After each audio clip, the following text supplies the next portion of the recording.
लेकिन जाति की बात रह नहीं जाती है, क्योंकि कोई भी व्यक्ति एक जाति से वोट लेकर विधायक सांसद नहीं बन सकता है। आपको क्या लगता है? ये बात बिल्कुल सत्य है कि कोई भी व्यक्ति एक वो जाति से कभी भी नेता नहीं बन सकता है। अब रहा सवाल कि जातिगत भावना जो है, इसका जन्म 1977 में हुआ। कर्पूरी ठाकुर जब अलायंस के मुख्यमंत्री बने थे, उन्होंने महाविष्णु यज्ञ किया। कौन यज्ञ? जाति रूपी महाविष्णु यज्ञ। और उस यज्ञ में सभी जाति के नेताओं को निमंत्रण दिया गया और हमारे जैसा ग्रामीण व्यक्ति को भी निमंत्रण दिया गया और जाति पूछ के पूरी बांटा गया, प्रसाद बांटा गया। आप कौन जाति हैं? तो हम महतो जी हैं, तो इनको 5 पूड़ी दे दिया जाए। आप कौन है? तो हम किसनौ थे, इनको 8 पूड़ी दे दिया जाए। इस तरह से किसी को 8 पूड़ी, किसी को 5 पूड़ी, किसी को 13 पूड़ी दे करके तसल्ली दे गई। भंडार में कुछ था नहीं, भंडार में कुछ था नहीं, कुछ था नहीं।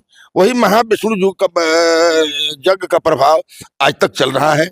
भंडार से किसी को कुछ प्राप्ति नहीं हो रही है, लेकिन हमारे कर्पूरी ने जो जग करके गया, वो जग आज तक अपना रूप दिखा रहा है। हमने तो यही अनुभव किया।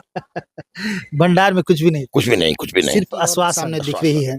नई नई पार्टी जन स्वराज पार्टी, क्या लगता है आपको, इनका स्कोप कहीं रहेगा? या हमको तो नहीं लगता है कि जो अलायंस की राजनीति चल रही है उसमें किसी एक पक्ष को ही कुछ बिगाड़ेंगे, इनका कुछ बन जाएगा, हमको नहीं दिखाई दे रहा। इनका कुछ नहीं बनना, ये किसी को कुछ बिगाड़ेंगे। समृद्धि न्यूज़ और मैं अशोक तिवारी। अभी मैं आप लोगों को एक ऐसे व्यक्ति से मिलवाने जा रहा हूं, यदि कहा जाए तो अनुभव के मामले में बरसों पुराने और हम लोग के अभिभावक हैं। सालिक दुबे, हर कोई जानता है इनको, सलेमपुर के रहने वाले हैं और समाज में एक अलग पहचान, एक अलग रुतबा, कहीं भी अपने आप को, अपने स्टेटस को बरकरार रखते हुए हमेशा से एक दूसरे के लिए समर्पित भावना से लग रहते हैं, जिससे जुड़ते हैं, दिल से जुड़ते हैं और लोगों के लिए अपने समर्पण के लिए जाने जाते हैं। सबसे पहले आपका स्वागत है। आपको भी बहुत बहुत स्वागत है, बहुत आशीर्वाद है। नया साल में आपको बहुत बहुत शुभकामना। स्वस्थ रहे और समृद्धि नित दिन बढ़े। क्या बात है, बहुत बढ़िया, बहुत बहुत धन्यवाद। आपको जानना चाहेंगे, कहीं ना कहीं देखा जा रहा है समाज के हर गतिविधियों से आप अवगत रहते हैं, चाहे वो धर्म से जुड़ा कोई मामला हो या फिर राजनीति से जुड़ा मामला हो। अनुभव के मामले में आपके पास बहुत बड़ा पिटारा है, क्योंकि जिस तरह आपने हर जगह से, हर स्टेज से आपने ये सफ़र तय किया है। राजनीति में भी आप जिस समय थे एक सक्रिय भूमिका में थे, कहीं ना कहीं आपको लोग जानता था और कांग्रेस के एक कट्टर सिपाही के रूप में उस समय जाने जाते थे, एक समय था। कहीं ना कहीं आज भी आपकी पहचान किसी से छुपी नहीं हो। सालिक दुबे का कहीं भी चर्चा होता है तो लोग कहता है कि हाँ, सालिक दुबे है, एक प्रतिष्ठित व्यक्ति है। चाहे वो बिहार में कहीं भी किसी लेवल पर बात कर लिया जाए, गया में भी आप बहुत बढ़िया से अपने समाज को दिशा देते हैं। इस समय का जो राजनीति है और पहले के राजनीति में आपको क्या अंतर दिख रहा है? इस समय की राजनीति में और पहले की राजनीति में कोई कंफ्यूजन नहीं है कि अंतर हम बतावें। इस समय की राजनीति में बच्चा बच्चा राजनीतिज्ञ है, कौन क्या करेगा वही समझ रहा है।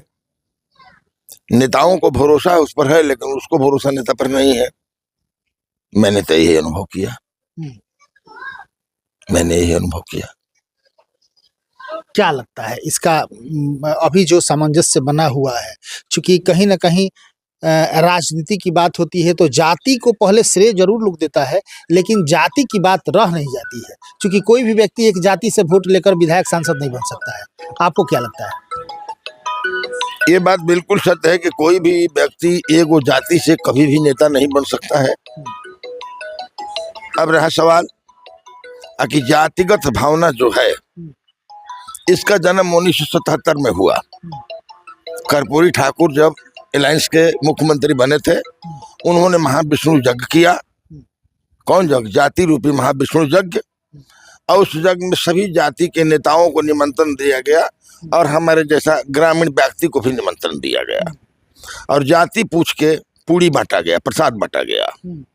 आप कौन जाति हैं? तो हम महतो जी हैं, तो इनको 5 पूड़ी दे दिया जाए। आप कौन है? तो हम किसनौ थे, इनको 8 पूड़ी दे दिया जाए। इस तरह से किसी को 8 पूड़ी, किसी को 5 पूड़ी, किसी को 13 पूड़ी दे करके तसल्ली दे गई। भंडार में कुछ था नहीं, भंडार में कुछ था नहीं, कुछ था नहीं। वही महाविष्णु यज्ञ का प्रभाव आज तक चल रहा है। भंडार से किसी को कुछ प्राप्ति नहीं हो रही है, लेकिन हमारे कर्पूरी ने जो जग करके गया, वो जग आज तक अपना रूप दिखा रहा है। हमने तो यही अनुभव किया। भंडार में कुछ भी नहीं, कुछ भी नहीं, कुछ भी नहीं, सिर्फ आश्वासन, आश्वासन, और वही आश्वासन अभी भी चल रहा हाँ, चल रहा है। लेकिन इधर हाँ। विगत हम देखते हैं 2 चुनाव से जातिवाद लगभग 70% से 60% एकदम समाप्त हो गया है। समाप्त हो गया। हाँ हाँ, इसका कारण क्या है? कि हर वर्ग में विद्वानों की संख्या बढ़ी है। रही बात कि आप ले लीजिए हमारे जादव वर्ग का, तो आप देखिए 4 जो पिछला चुनाव हुआ, उपचुनाव, उस चुनाव में चारों एनडीए गठबंधन ने बाजी मारा, जिसमें एक वो क्षेत्र था बेलागंज। आज भी वहां के जो सुरेंद्र जी सांसद है जहानाबाद के, मगध क्या कहा जाएगा, मगध नरेश के नाम से जाने जाते हैं। उनको और उनका सपोर्टर को, हम लोगों को भी ऐसा विश्वास नहीं था कि वह चुनाव लूज कर जाएंगे बेलागंज से। अब देखिए वहां जादव जिलों ने उन्हें पलट दिया। आ जाए तड़ारी, जहां से हमारे सांसद विधायक थे, वहां भी लोगों ने पलट दिया। माने चारों में पलट दिया। जाति बात कहाँ गई? क्योंकि अब वो जादव नहीं रहे जो 20 वर्ष 25 वर्ष पहले थे। अब उन लोगों में हम लोगों से ज्यादा विद्वान उनके परिवार में हो गया है। उसकी भी सोच बहुत ऊंच हो गई है। आज जो हम लोग सपना देख रहे हैं, उससे कम वो लोग सपना नहीं देख रहे हैं। अब वो समझ रहे हैं कि किस तरह के नेता का चुनाव करने में हमारा समाज और हमारा बिहार और हमारा देश विकास करेगा। हमें उम्मीद है कि आने वाला 10 साल में जातिवाद बिल्कुल समाप्त हो जाएगी। वर्कवाद चलेगा मेरे बाबू, वर्कवाद चलेगा, वर्कवाद चलेगा, निश्चित वर्कवाद चलेगा। अच्छा, एक पार्टी और सामने दिख रही है, नई नई पार्टी, जन स्वराज पार्टी। क्या लगता है आपको, इनका स्कोप कहीं रहेगा या फिर इसी?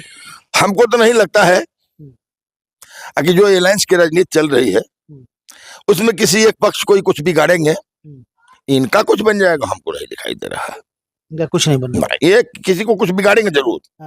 अब किसको बिगाड़ेंगे वो पार्टी जाने। मैं भी एक पार्टी का पसंगा हूँ। कौन सा पार्टी का पसंगा हूँ? उम्र को देखते हुए 71 प्लस हुए, न संसद की कामना है न विधायक की कामना है, लेकिन जब थोड़ा नाम चर्चित है तो कहीं ना कहीं किसी न किसी को तो आदर देना है। तो हमें दिखाई दिया ये रामविलास का बेटा, आगे 6 को सांसद लेके रामविलास जी आए। पारस जी अगर उनके भाई नहीं होते, जीवन में संसद नहीं होते, और कैबिनेट मंत्री की बात तो अलग छोड़ दिया जाए, लेकिन उन्होंने जो अपना परिचय दिया कि 5 को संसद फोड़ के अब भतीजा राम को अकेला छोड़ दिया। हमने क्या देखा उस भतीजा में कि ब्राह्मण क्षत्रिय शूद्र वैश्य 4 को वर्ण होता है, चारों वर्ण से परिपक्व लड़का दिखाई दिया। और ऐसा कोई वाणी नहीं बोला कि बिहार की जनता और भारत की जनता बोले कि पारस को ऐसा नहीं बोलना चाहिए था, चिराग को ऐसा नहीं बोलना चाहिए था। ऐसा कोई व्यवहार नहीं किया कि हमारी बिहार और भारत की जनता बोले कि चाचा के साथ ऐसा इनको व्यवहार नहीं करना चाहिए था। ये बाबू, ये बुढ़ापा में हम उस पर फिदा हो गए। हमारे सर्किल के करीब करीब 80% लोग उसको पसंद किए, और हम सभियों को बुलाहट हुआ। हम लोगों ने गया पाटलिपुत्रा कृष्णापुरी उनके कार्यालय पर जाकर के हमने आशीर्वाद दिया। हम बोला कि हम बड़े प्रसन्न हैं, हमारे ब्राह्मण क्षेत्र में इस संस्कार के लड़का नहीं पाए जाते हैं। आप रामधारी सिंह दिनकर के 1 नंबर के भक्त हैं। रामधारी सिंह दिनकर का एक है कि कर्मवीर शीर्षक लिखे हैं कि देखकर बधा बहु विघ्न घबराते नहीं, रह भरोसे भाग के दुख भोग पछताते नहीं, काम कितनाऊ हो किंतु अकुताते नहीं, भीड़ में चंचल बने जो वीर दिखलाते नहीं, हो गए ज्ञान में उनके बुरे दिन विफले, सब जगह सब काल में वही मिले फले फिले। तो हम बोले बेटा तू भारत का सूरज है, तेरी सारी कामना पूरी होगी अगर यही धारणा रही तो हमने कहा जे कुछ तो लेना पड़ेगा। हमने कुछ नहीं लेना पड़ेगा, क्योंकि अब हम काम के आदमी नहीं रह गए हैं, दौड़ धूप हमसे होगा नहीं, एजेड हो गए। बोला बस एगो जामवंत के रूप में हमारे यहाँ रही है, तो हमको सेल का उपाध्यक्ष लेबर सेल का प्रदेश का बना दिया गया है। हम नाम के लिए हैं, काम के लिए अब नहीं रह गए हैं, लेकिन हम वहीं से जुड़े हैं अभी तत्काल। क्या बात है, बहुत सुंदर। तो आप देख रहे हैं, बहुत ही बढ़िया प्रखर समाज सेवी के रूप में जाने जाते हैं, और एकदम जो भी दिल में आता है खुल के बोलते हैं। सालिक दुबे जी हैं, समाज में एक अलग पहचान है, अलग तेवर, अलग मिजाज के लिए जाने जाते हैं। आपने देखा अपने तमाम चीज़ों को किस तरह परोसने का इन्होंने काम किया। तो कहीं न कहीं इनसे मिलते हैं तो बहुत सारी चीज़ें सीखने को मिलती है। हमें लगा कि नहीं, अब तक इनकी बातों को पहुँचाया जाए। नया साल था और नया साल का शुभकामना भी लेना था, संयोग से मुलाकात हो गई।